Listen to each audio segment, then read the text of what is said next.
bake party. Bake parties are just basically like on-the-go parties.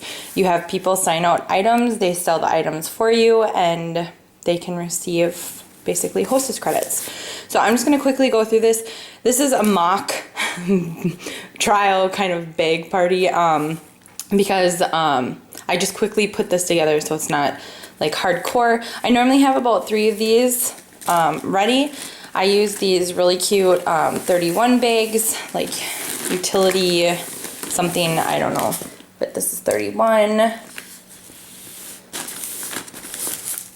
So let's go through this bad boy.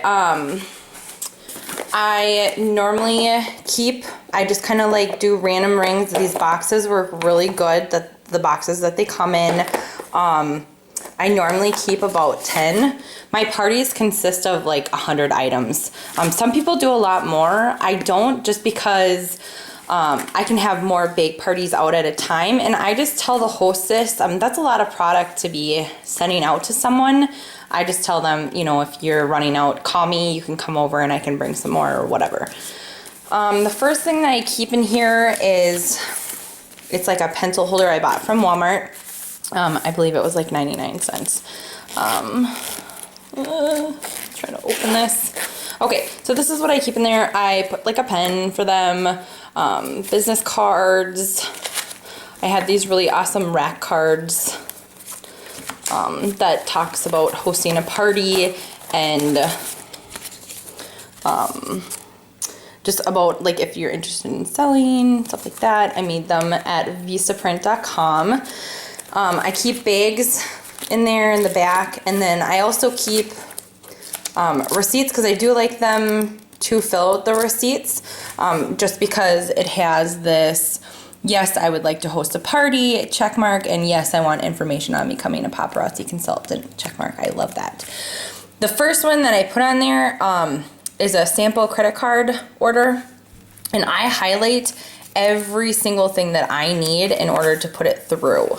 And then the other ones are just blank. But yeah, so I do ask them to fill out a receipt, and I'm not like hardcore like a black necklace. I'm just like, well, how many black necklaces, or how many necklaces, not black necklaces, but how many necklaces, how many rings, stuff like that. I don't ask them to go into detail.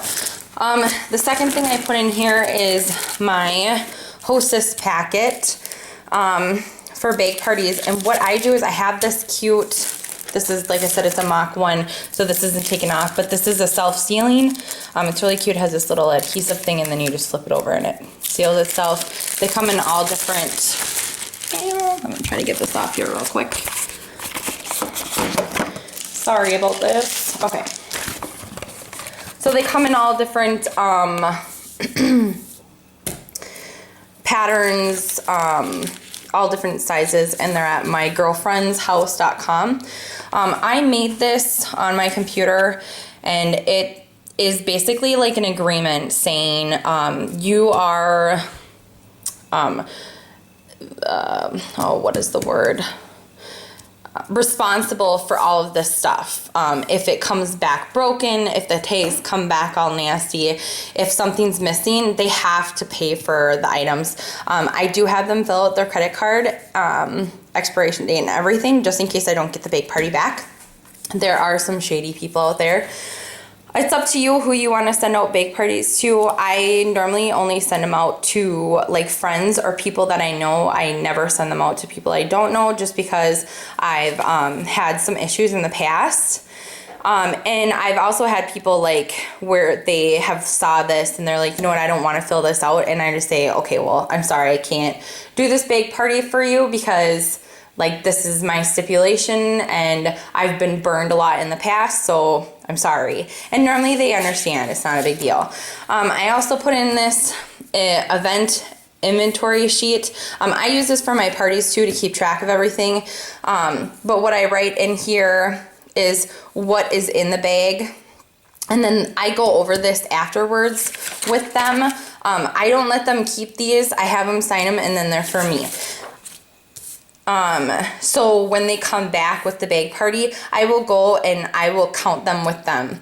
And then I will do like my total and all that stuff. And it's nice because I put like how many items they got for hostess gifts and stuff like that. And this is just like personal things that I like to write.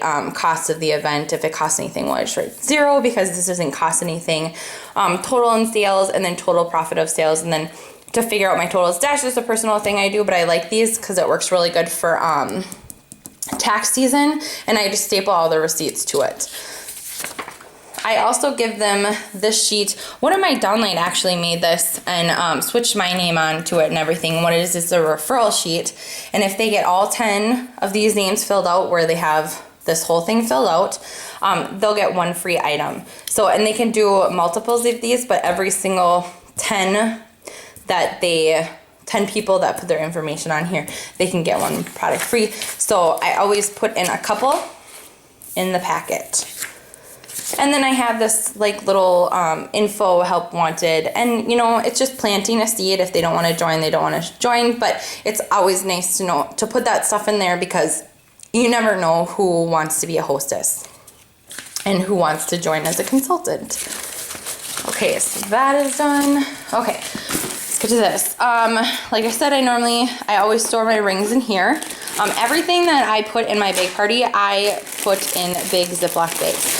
The reason why is because it is kind of a pain in the butt. It looks really cute when everything's just kind of thrown in here because you're like, oh my gosh, it's a big bag full of stuff and you can see all the colors and stuff. But at the same time, it's really messy. People don't know where's where. They might want just bracelets. They might just want to look at the necklaces, stuff like that. So what I do is I separate them all. I have like a bag of headbands and like hippie headbands, and let me just add, I love these new hippie headbands, and I love that now Paparazzi has them. Let me see if I can open this up real quick. They used to just come in like 1 big bag. Yes, I just did that with my teeth. Don't judge me. Like in 1 big bag, and I love that now they come in, well, they come in 1 big bag too, but they also come individually in these plastic things, and you know what? It's awesome for storage. So thank you, Paparazzi, for being so awesome and thinking about us. So I keep headbands in there, and then I have like hair clips in here that I keep separate bag. I keep my necklace or my bracelets and my earrings all in 1 bag. And then I put my necklaces, I normally keep about 40 of them. So I do 20 in 1 bag and 20 in another bag. Normally I just leave them in the plastic sleeves because I have a ton of inventory. So I don't take them off the plastic sleeves unless I'm refilling my displays. But I'm constantly getting stuff in. I get like an order in once a week. So I always have like a box full of stuff that's already in the sleeves. But so just a hint, when you put them in here, there's a staple that's normally like connected to the bag. I suggest if you're gonna keep them in the sleeves, take that staple out because it's a big pain in the butt. And I know it's a big pain in the butt for you, but it's better than the bag getting ripped and then you can't use it and stuff like that. If you don't have those bags, I don't know if I brought them over here, but so what I normally do, and I'm going to use my teeth again. Oh, you know what? I didn't have to because it's open. So like with earrings, I buy these jewelry bags at Walmart. You get 100 of them for $2, so that's super cheap. I use these a lot too, like at events and parties. I will keep them in my apron, my paparazzi apron. And if somebody buys a necklace or something, I just pop it in the bag. So I put all of these into individual bags. I know a lot of people use tissue, but honestly, that's just a big pain in the butt for me because you have to have like a spot. And some parties that I go to, like it's so packed, and events that I go to that they're so packed that I don't have room to have like a little checkout area. And so I really just use my apron. I have like a clipboard for my receipts that I write on there. So I literally use my apron for everything, but I keep these in my apron for that. So if you don't like these plastic bags and you want to take them all off or whatever, you can put them into these. They all fit into these. There's a couple, like some of the chunky necklaces don't fit in there. So that's the only thing is you might have to get bigger bags from that.